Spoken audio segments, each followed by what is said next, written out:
Right, welcome back to Carpgenetics. Introduction the other week. I didn't quite like it because I was in front of the camera, first time in front of the camera. Felt a bit nervous. I reviewed the footage back. I was going to shoot it again, but to be honest I couldn't be bothered. I noticed another thing as well. I could hear the calls from the peg down the road. So I've changed pegs. I've jumped on another one today. I'm on the quarry. It's raining. I'm going to be a little bit more confident today if I can. It's a bit like, you know, first time with a lass. A little bit nervous, don't know what to do. So hopefully this is me being more confident. I'm going to give it a good shot, right? Today I'm going to talk about rigs, right? I want to talk about fishing rigs. And last week I promised to show you a really good rig. It's a secret rig, right, that I'm thinking of. Now, in the carp world, right, everyone's using random rigs, right? And the more complicated the better. It's just like, it's kind of an unwritten rule, isn't it? If you're going to make a rig, make it complicated. With your pool rig, 360 rig, choddy rig, double hinge rigs. I mean, it's carp fishing, isn't it? It's just the genetics of the carp, really. We've got to make the rig as complicated as possible, because if we don't, we'll never catch them. And what's the point in doing it? What's the point in carp fishing if you make things complicated? So, yeah, say, for example, you're sitting at work, you know what I mean? You're reading a magazine. Here's a magazine. Yeah, just on your break, having a butty, and you think, get to this page here, right? I'll come back to that one in a minute. Check that out. Right? How complicated is that, man? Make it complicated. It's like the carp now, we're trying to catch them, so let's make things complicated. Another one. Good old gardener, love gardener. That's just the alarms going there, the ducks. Sods.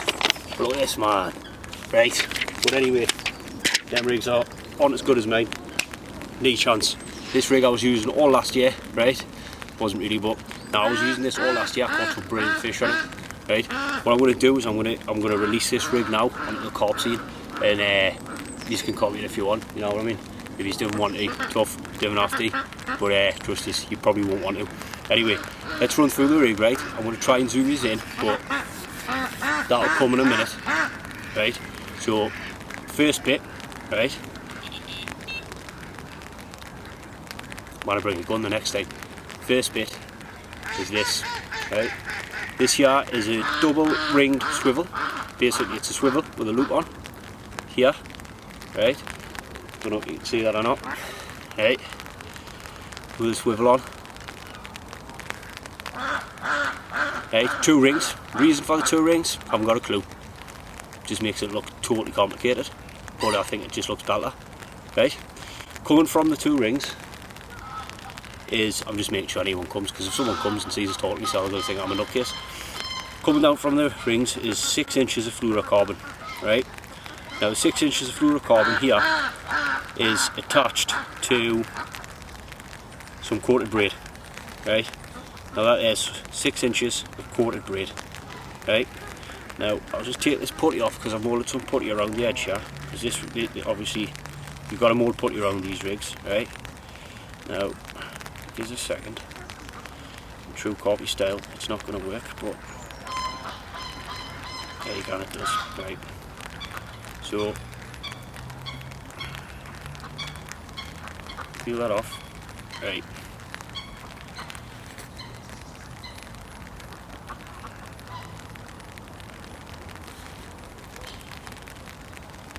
And there's the first hinge, right? Actually, I forgot to tell you, I call this rig the Fluorocarbon double braided 2-inch 360 rig, right? Why do I call it that? It just sounds complicated, because it is complicated. And to be perfectly honest, if you haven't been paying attention so far, you best start paying attention, because this rig is really complicated. I mean, people in NASA, like rocket scientists and all that, would struggle to tie this rig. It's that complicated, it's just unbelievable. But anyway, that's the first hinge, right? Now what I like to do with that hinge, obviously, I'll go through the knots first. So that knot there is a figure of 8 knot, right? Very simple. Figure of 8 knot, tied on a 6-inch length of Merlin black, I think this is, right? Why Merlin black? Because it's just kind of good, isn't it? Looks alright. It's in my tackle box now. Merlin black. I've put on a slug there, one of them weighted slugs, for some reason. Just again, make it more complicated, you know.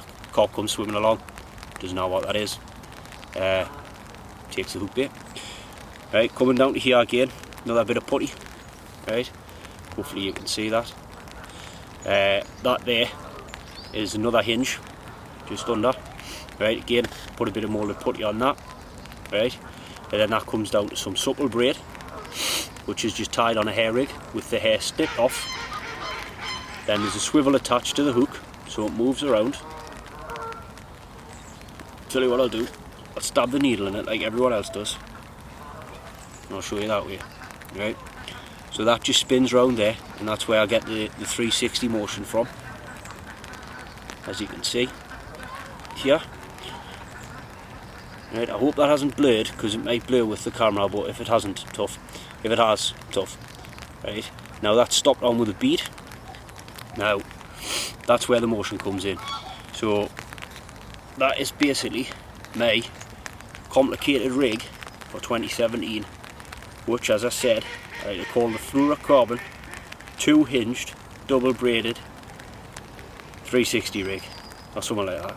Now I'm just moulding the putty back on here, because I'm about to cast this out and catch a fish. He says with loads of confidence. Right. While I cast the rig out, I forgot to tell you how to actually attach the boilie to the swivel. You take some floss, about 5 inches of floss, take your little swivel, thread it through, which is a bit difficult sometimes, but hopefully I'll get it through straight away. Right, there we go, look at that, man, perfect. Straight through, pull it, nice and tight, like so, looking good. Take your boilie, here's one I prepared earlier, already on the needle, clip that back, slide it through, like that. Then grab the tag ends, this is a bit finicky, and just pull the loose tag ends through, like this. Hold on, give us a second, because this takes a bit of a while, it's a bit of an arse. There we go, now you've got 2 tag ends left. So, 2 tag ends, just take one and the other, simple knot, like so. Doom, another knot, just in case, whack, take your lighter, and 2 tag ends like that. Hey, looks the business actually, doesn't it? Look at that, man. You can use this with a pop-up or a bottom bait, but I'm using a pop-up for this. So just burn the tag ends off with your lighter. Watch your fingers, mind, don't burn your fingers. Right, careful, I'll discard that later, I'll put in the bin. Singe them doing, again, not burning your fingers, and just whack it with the bottom of the lighter. And there you go, jobs are good. Look at that, man, perfect. Like I say, bottom baits or pop-ups, just adjust the putty for what you use. You can even use a wafter and all that, just depends how far up you want them off the bottom. This will be fishing about, what, an inch off the bottom. Basically, what I have found, I mean, when you cast this into the water, right, it looks like a big snake with one eye. And what I have been finding is I'm catching a lot of female carp on it. Right, now I'm not sure how, but I seem to catch a lot of female carp on this rig. But anyway, that's my rig, and that's the, like I say, the complicated rig. I mean, I'll test it on my hand, right? I'll show you the hooking potential of this on my hand. But to be a bit, look at that, man, straight away, turns instantly, boom, straight into my hand.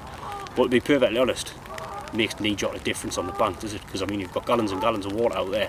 You've got a big horse carp coming along, moving around in your swim. Does that really help? But look, forgot that you couldn't see my hand. But there you go, dig straight in. I'll just show you again.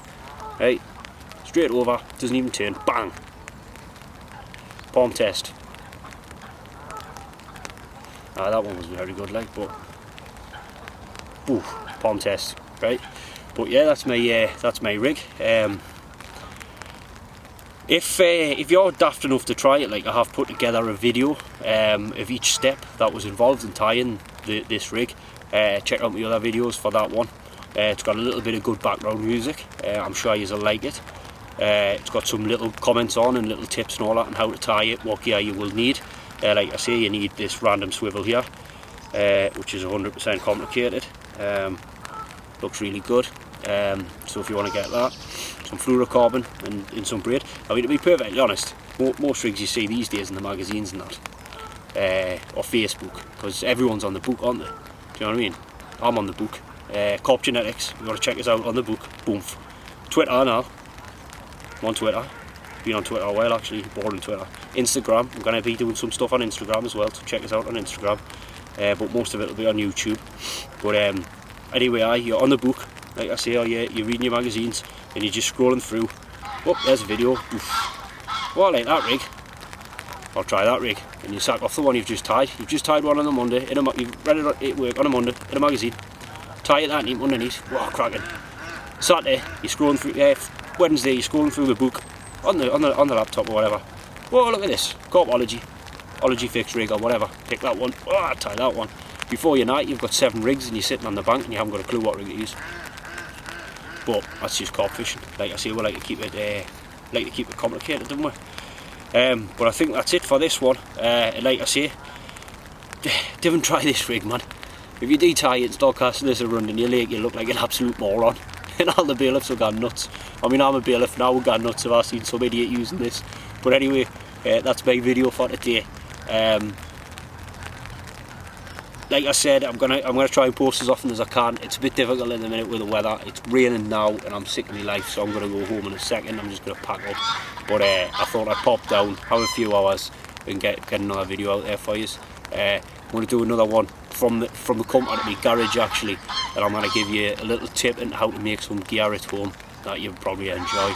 Like I say, get liking, get subscribing, get following, get sharing, do whatever you want to do. The more views I get, the more likes I get. I might run a couple of competitions. See what happens. I need to stop sniffing. I'm always sniffing. Aye, sorry. Anyway, right. I think that's it, isn't it? Aye, right. Oh, by the way, make sure to check out every disclaimer at the end of the video, right? Because I don't want anyone complaining and whinging about stuff, right? But let's see how this, right?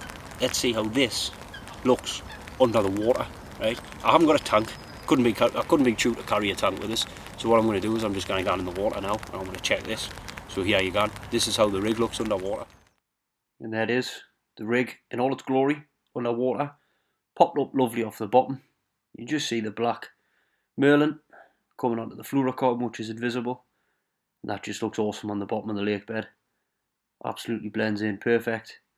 I'm using just a little bit of lead core from inside the leader, but you can use whatever you want just to pop that off. And that's me with the fluorocarbon and the end of the video from Carpgenetics. I hope you enjoyed it. Keep an eye out for more to come. It'll only get better.